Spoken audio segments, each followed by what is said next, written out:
I tried playing sports. I wasn't like super athletic. I got into skateboarding, which I really liked, but I had too much fear to like do any crazy tricks or like, ollie down a set of 12 stairs or something crazy. But everyone in my family was big fans of music. So it was always on in the house. Like my parents, they grew up going to like to see the Police, and my dad was really into the Clash. The Rolling Stones were always being played when I was a kid. This is Rob Ruckus. Hey, this is Kate Clover. Hey guys, it's Nick Collins here from The Effect and Better Strangers. Hi, my name is Madeline Rose. Hey, it's Ben McKelvey. It's Tim Howard here from Mike and the Mechanics. Hello, I'm Amanda Lehman. I'm Billy Harvey. What's going on, everybody? I'm Casey Sampson from the band Twist Stop. Hey, it's Tony from Fastball. Hello, everybody. My name is Isaiah Mitchell. Hey guys, it's Matt here from the White Lakes. You're listening to Almost Famous Magazine. Come join us for this interview. Check it out, Almost Famous Magazine.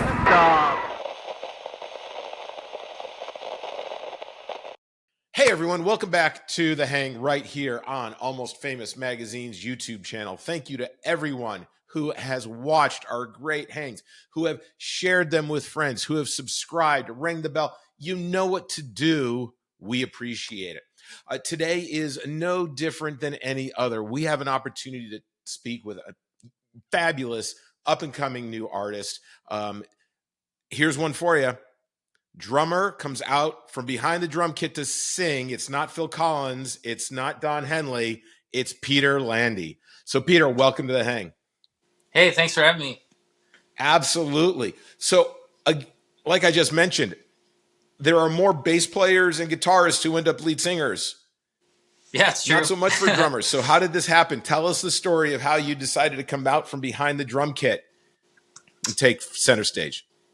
Yeah. Well, I've been playing drums since I was a kid.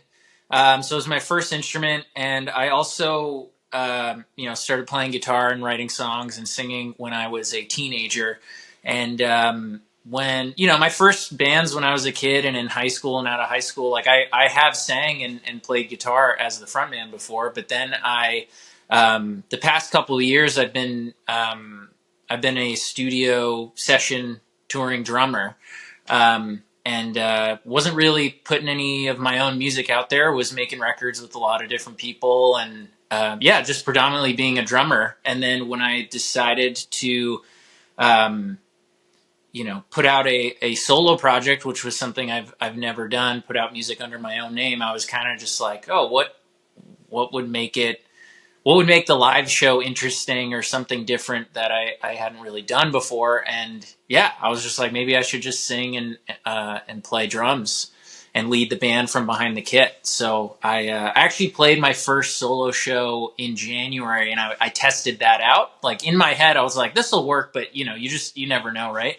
And, it was actually a lot of fun. I really enjoyed it. And, like you're saying, it's like Phil Collins, Don Henley, Levon Helm. There's so many, awesome drummers who are singers, and, just wanted to give it a shot, and, really liking it. So I'll keep doing it. What was the reaction when you played the gig?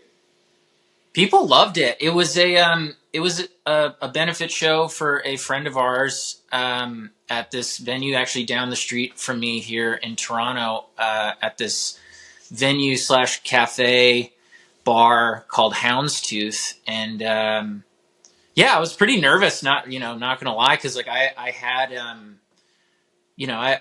I've played shows before, but yes, this was the first time playing under my own name and as a frontman in a long time. And this was also the first time playing my solo stuff live. But honestly, it couldn't have been a better first gig. Like my buddy Eamon, who was playing in my band, he was the one that put the benefit on that night. And so he opened the show. My band played. I had my buddy Tyler Semrick Palmatier, who's also a collaborator, playing guitar with me, and my buddy Roddy Rossetti playing bass. And so had a great band behind me playing these songs, and then had other friends, band called Dead Broke, who are really good buddies of mine, and then this amazing band who are also friends, Ian Blurton's Future Now were headlining. And it was just a great night. And yeah, I had a lot of friends there supporting our friend Will, who the benefit was for. And yeah, just couldn't have gone better. And I'm looking forward to doing more of my own solo gigs this year, hopefully. So we'll see. Awesome. So let's take a trip back. I mean, you mentioned a little bit, but let's get in the way back time machine and to the first time that you and music really made a connection with one another. Did you find music, or did music find you, and how did that ignite your passion for it? Yeah, I mean, I think it found me in a way, because when I was a kid, I grew up small town Long Island, and there wasn't too many kids my age really playing music. It was more like, sports teams and stuff like that. And I tried playing sports. I wasn't like super athletic. I got into skateboarding, which I really liked, but I had too much fear to like do any crazy tricks or like, ollie down a set of 12 stairs or something crazy. But everyone in my family was big fans of music. So it was always on in the house. Like my parents, they grew up going to like to see the Police, and my dad was really into the Clash. The Rolling Stones were always being played when I was a kid. So my sister and I were just always listening to music. And then even my grandparents' side, like my dad's parents grew up in Queens and in Comac in Long Island, and also they were listening to like Elvis and doo-wop. And then my mom's mom, my grandmother, she was really into like folk music, like Tom Paxton, who's a family friend of ours, and Simon and Garfunkel. So I was just getting all these different sort of influences. And then when I was a kid, I heard the two big bands that really just like kind of cracked my head open. I heard the Chili Peppers for the first time. That Californication had just came out. And then I also had heard Nirvana driving around in my dad's car. And so those were the two bands that I kind of latched onto and was just like, oh man, what is this? And so, yeah, at a very young age, I was 7, hearing Chad Smith play the drums, I was like, that is what I want to do. And I found my thing, really lucky, but I found my thing at a really young age, and just kind of, it became the obsession. So yeah, to this day, just, love it. So. Well, now you grew up in Long Island. A lot of very, very famous musicians, a lot of very famous bands have come out of Long Island over the years. New York has always had its music scene, but now you're in Toronto, another great city with a really good music scene to it. How'd you end up from Long Island into Toronto? Yeah, well, first time I came to Toronto was in 2012. And it's funny, I've got my Jack White poster framed there, but I was online. I was with my dad and my sister. We were waiting online at a Jack White show in New York, and we were standing next to this couple, Lori and Andrew, who I'm still friends with today. Shout out to Lori and Andrew. But we were just chatting online. We're there to get in early, and they were just saying, "Oh, we're in from Toronto, blah blah blah." And I was like, "Oh, I've never been there." And I'd heard, I've heard about like North by Northeast and Canadian Music Week and all these great festivals, and also bands from Toronto. And so I decided to go up that summer, and with me and my buddies, we did. It's funny now thinking about it, but we played 3 shows in one weekend in Toronto, when really what we should have done is just like booked one show that weekend and like really promoted that one gig and get everybody out there. But everyone came to the first gig, and then the other 2 gigs were like had pretty low attendance. But anyway, like since that trip, I just always loved Toronto, and then would come back periodically, just on tours with other bands. And then 2015, I met my now partner, Kristen, and we dated long distance for a few years. And then I just kept coming back and visiting, and I just was like, man, I really just love this city and feel super comfortable here, and just felt this like magnetic. There was something magnetic about Toronto that just like kept drawing me there. And I, chatted with her and decided to make the move. And yeah, I moved here in 2017. So yeah, this past January, it's been 8 years, and I absolutely love it. Yeah, I'm playing in a lot of bands that are from Toronto, and just Canada as a whole has so many amazing musicians that, weirdly you don't hear about too often in the States. And then like I came over here and just, in the van, and buddies of mine are like schooling me on like, Canadian indie rock, like Sloan and all these, like, I mean, just to name one, but there's so many. But I vividly remember my buddy Riley just being like, wait, you've never heard of Sloan before? And then like every day in the van on that tour, just like listening to Sloan and all those records. And so, yeah, I mean, it's hysterical because I accidentally found Sloan probably 10 years ago on a compilation that I was given. And I'm like, okay, who are these people? And as soon as I heard the song, I'm like, I got to go down a rabbit hole. I own their entire collection. I've had the honor of I photographed them when they've played in Dallas. Oh, cool. I almost went to what they never really played the States up until probably maybe 2018, I think. Yeah. And I noticed they had one date. And of all the places in the country that I can't imagine would have this type of festival, Atlanta, Georgia was having Canada Fest. And I'm like, you've got to be kidding me. And they were the headliners. Oh, cool. I never really thought of like Atlanta, Georgia, Canada. I never made the connection. Somebody else probably must have.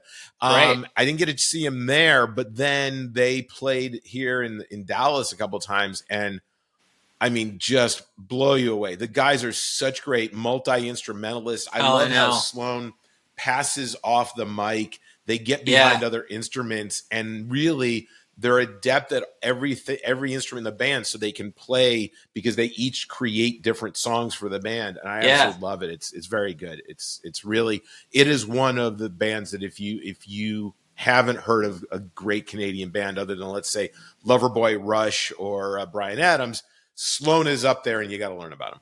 Yeah. What was the song that got you? Do you remember which one?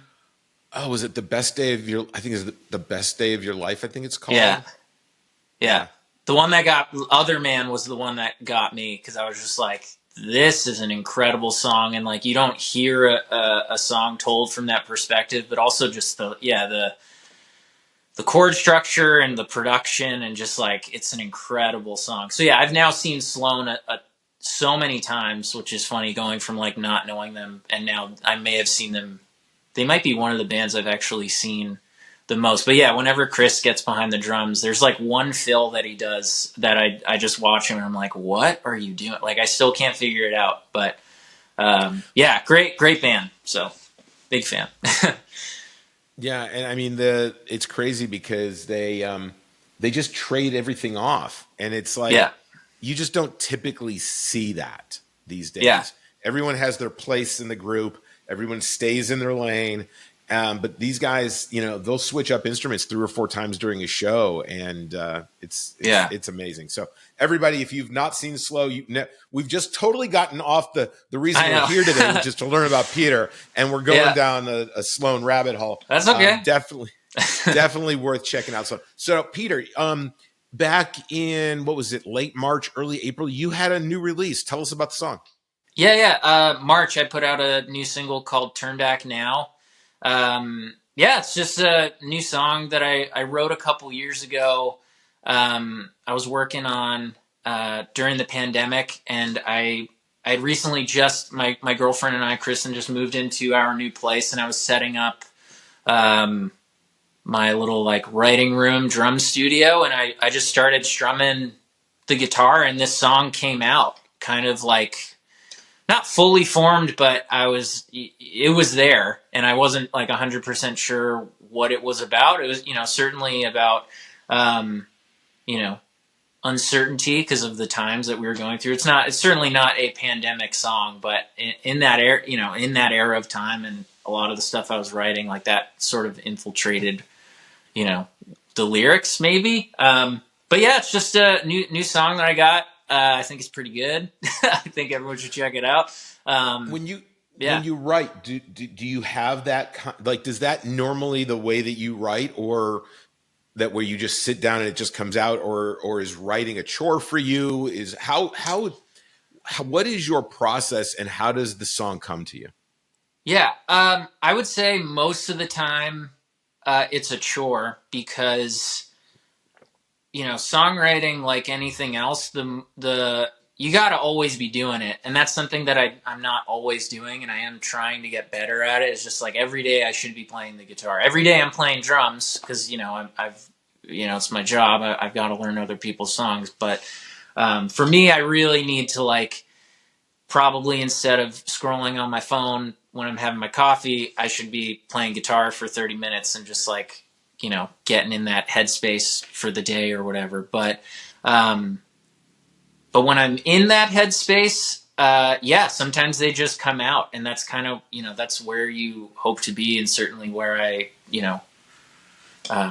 where I'm always trying to be, if that makes sense. But sometimes it's a chore, sometimes it comes easy. It really depends. And this song, there are elements of it that I personally know what they're about and they're personal to me. But this one just in a couple of days, it was just written, done. That was the song.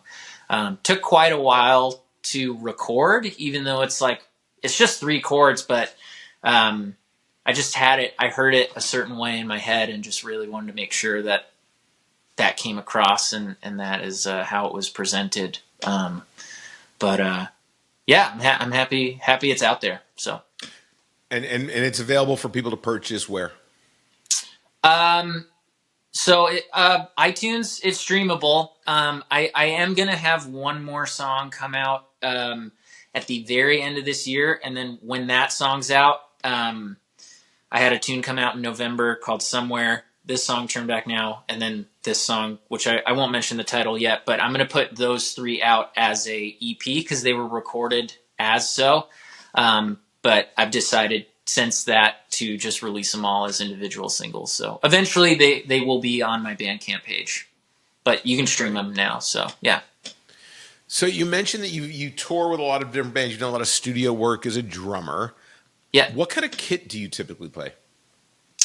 So usually it's 4-piece kit, like kick drum, rack tom, floor tom, snare. I've got my favorite kit I've got is a CNC custom drum kit from I bought it back in 2007, and it's my most prized possession. It's actually got a second floor tom, so it's 24-inch kick drum, 12-inch rack tom, 14, 16 floor toms, Champagne Sparkle. It's beautiful, beautiful drum set. But that one stays at home now because I had taken, I was on a tour with my buddy Drew's band called the Drew Thompson Foundation in 2020, just as the pandemic was happening. And our van got broken into in Houston. And all the band's guitars got stolen, and some of the drums from that drum set were in the van. And I was I was extremely bummed about the guitars, but I was just oh man, I really hope my drums are in there. And they were in there. So since then I was okay, these drums now stay in my studio, and I only take them out for if I'm gigging down the street or something, or a bigger hometown show that I'm playing. So that's the one kit. And then the one that I have been taking out with me is a late 70s, early 80s Ludwig kit. It's got concert toms, so kind of like what Phil Collins would play, his old Gretsch kits that had just one head on the top. That kit's a 22-inch kick drum, 13-inch rack tom, 16-inch floor tom.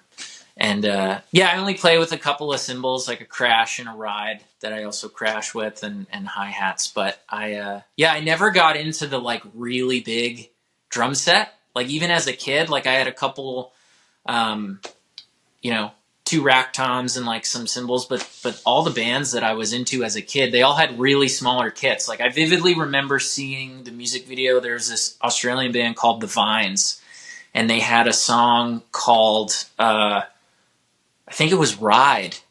And I remember the drummer, he had a single bass drum pedal.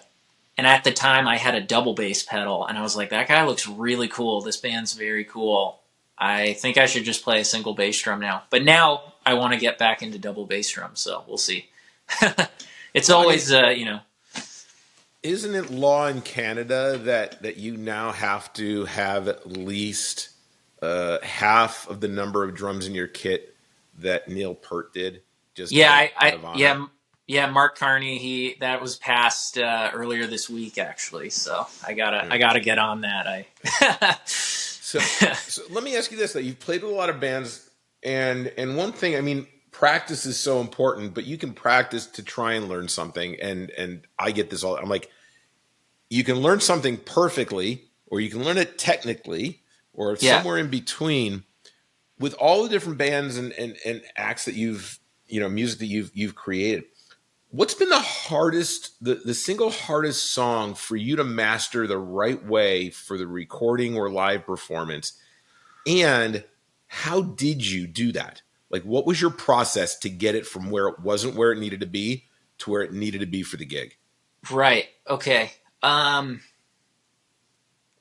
So a particular song doesn't come to mind, but something that I'm currently working on is trying to play as quiet as I can while still having the groove and the pocket that the song and the band needs. Because as I mentioned, my first drumming influence was Chad Smith, who is just a monster and just rim shots every single hit. So since I was a kid, I've just, all the guys I looked up to, like Chad, Taylor Hawkins, Travis Barker, Trey Cool, like my teenage formative drumming years, all those guys are just playing as hard as they can. And so now the work that most of the bands that I'm now playing in are like in the country, alt country adjacent world where, you're not playing as hard as you can. So for me, that's definitely been a learning curve and something that I continue to work on. But with that, I just try to, you try different heads on your drums, you try different drums. Really, for me, I've been trying to play lighter sticks. But at the end of the day, like, I still have to be me and play how I play. And that's what I bring to the band and the song. So I try not to get like too in my head about that stuff, especially during a gig. Like, I'm really just trying to be in the song and on stage with my friends and not worry too much about that. But, yeah, I hope that answers the question. There's a lot of songs that are like pretty tricky, but yeah, that's kind of the main thing I've been working on lately is like, how do I play soft, but with like intent, and there's still groove and pocket, and and it's still confident. I guess that's the best way to. Yeah, well, I mean, there are drummers out there who are just bangers. I mean, yeah,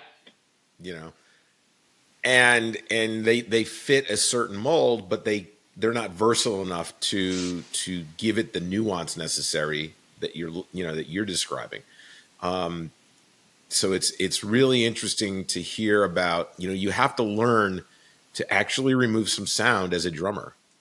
You have to remove the hardness, remove the intensity, kind of learning backwards what the whole intent of hitting a drum is. So it's kind of interesting. That's what you're kind of challenged with these days. Yeah, and you're also like, you want to honor the song, you want to honor the recording, because people are coming to the show to hear those songs, so they don't want to like, you don't want to do like, a whole new take on a song. Obviously, you got to like stay true to the recording and what the song is, but you still want to bring you to it. And have you watched any of the Drumeo, like drumless videos? Yeah. Those are amazing. Like that stuff's so cool. I'm glad they're doing all that stuff. The most recent one with like Steve Jordan playing Incubus, that was so cool. And like, he just left so much space in the song and just like, amazing. Well, I mean, I think it's important to give that kind of perspective to other drummers, right? Because I think it is easy to get wrapped up in a moment. It is easy to get wrapped up in a feeling.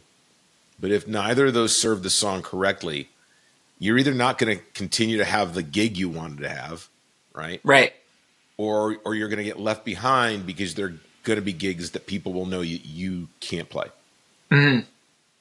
Yeah, You know? it's so that's my exactly, like, I'm trying to be as versatile as possible. Like, I love playing drums, so like if someone wants me to play their show, I'm gonna do my best to do it right, and because I just love playing, like, whatever the genre. Like, I mean, I've never been asked to play in a metal band or on a metal record, but like I would love to do that eventually one day. You know, like that would be really fun. But yeah, it's kind of where I've been at these days. Well, I mean, if there are any metal bands out there looking for someone to drum, you know, I'll give it a shot. I'll give it a shot. Available. Yeah, give it a shot. Well, you know, one of the things that we like to do here is you know, talk about some what if. Some people think it's bucket list. Some people think it's, you know, if only. But what I kind of think of it as, we put something good out there, and you never know who's watching today, who may know someone who knows someone who can help out and get someone where they want to go. So every artist has at least one person they'd love to work with in their career, that one opportunity to be creative with. If you could get into a studio with one person for one day, Peter, who would they be, and why would you want to do that? Oh man, there's a lot, but I think I would have to go with Rick Rubin. If I'm thinking about just as a producer, I would love to work with Rick Rubin. My girlfriend got me his book for Christmas. I'm just like a fan of all of the records that he's done, and I think it's just really cool with all the different types of artists that he has worked with. I'm a huge Tom Petty fan. Wildflowers is up there with, like, you know, easily top 5 records of all time. Actually, the snare drum sound of that record inspired the snare drum sound for my song Turn Back Now. But yeah, I would love to work with Rick. That would be very cool. That'd be very cool. Well, if anyone watching knows Rick Rubin or knows someone who knows Rick Rubin, here's your opportunity to do something great for Peter. And look, everything in life is about making connections and helping another person get ahead. So you never know what could happen. It's true. Now you mentioned your music's available. You've got a Bandcamp page. It's available on iTunes. Everybody, it's important to go out and support your artists. Purchase their music. Sample it if you want somewhere, but go out and purchase it, right? Okay? There's no way that he's getting from point A to point B, wherever that is in his career, on a Spotify payment of 12 cents. It's just not going to happen. And obviously he's working hard for his money by playing with a lot of bands and doing studio work. So to help Peter out and all artists, if you see that he's playing in Toronto, even if you live in Buffalo, go see him in Toronto, right? Go buy a ticket to a show, buy a piece of merch, help him out, help all your artists out. With that said, we really believe that music is something we share, right? We share with one another. So let's just say hypothetically, we're sitting here and we're having a beer. And you're like, Scott, I got these 2 or 3 bands I've been listening to. You've got to hear these artists. Tell me who they would be and why. What are you listening to right now? Okay. Well, like I said, there's a lot of really great Canadian music out there. A lot of them are my friends, and you know, a lot of them are people that I play with and whose bands I'm in. Okay, so there are a couple of bands that I'm not in that I'm just fans of. Friends of mine have this band here in Toronto, Dead Broke. Great rock and roll band. Their record, When the Night Comes In, that's what they put out a couple years ago. I would check that out. Mariel Buckley I've been listening to a lot the past couple years. She's an incredible singer-songwriter. Yeah, she's just amazing. She came to town a couple weeks ago with her band, and they were just deadly. They were so good. So yeah, I would check out those guys. Yeah, and then the artists that I'm playing with and bands that I'm in, Nicolette and the Nobodies, great country rock and roll band. Juliana Riolino, she's amazing singer. Great songs. My buddy Aaron Goldstein's band Espanola that I play in. My buddy Eamon McGrath, who I play with occasionally, but he's just an amazing singer-songwriter as well. There's so many. Yeah, I would start with those. That's a good chunk. And again, take a listen and then go out and buy the music. Support artists. They can't do it on their own. The business is evolving every single day. It's harder now than ever to make a living as a musician and an artist. Please support them any chance you get. There's a reason you go to a singer-songwriter night and there's a tip jar. There's a reason why people are selling their music on a Bandcamp. You've got to support your musicians, everybody. Please do it for me, do it for them, do it so that we can continue to get great music out of them, so that they don't have to do something else in their life that they're not as passionate about. Because when you're passionate about music and you're passionate about art, you support it. So, Pete, it's been great getting to have a hang with you. If I'm ever up in the Toronto area, I'll definitely be looking you up. If you ever make it down to Texas, you got to let me know. I will. Where are you in Texas again? Dallas? I'm in Dallas. Dallas? I'm cool. a former native New Yorker in Dallas because I have a snow allergy. So. Oh, nice. Where in New York are you from? I'm sorry? Where in New York are you from? I was born in Manhattan. I've lived in Long Island. I've lived in Buffalo and Rochester and Hell's Kitchen. Cool. But now I call Dallas, Texas home because very, very infrequently does it get cold here. So we have snow today. It's snowing right now in Toronto. I'm over it. Yeah, I couldn't do that. I honestly, I can't. No more. So good if for you ever you, make man. it down to Dallas, you'll let me know.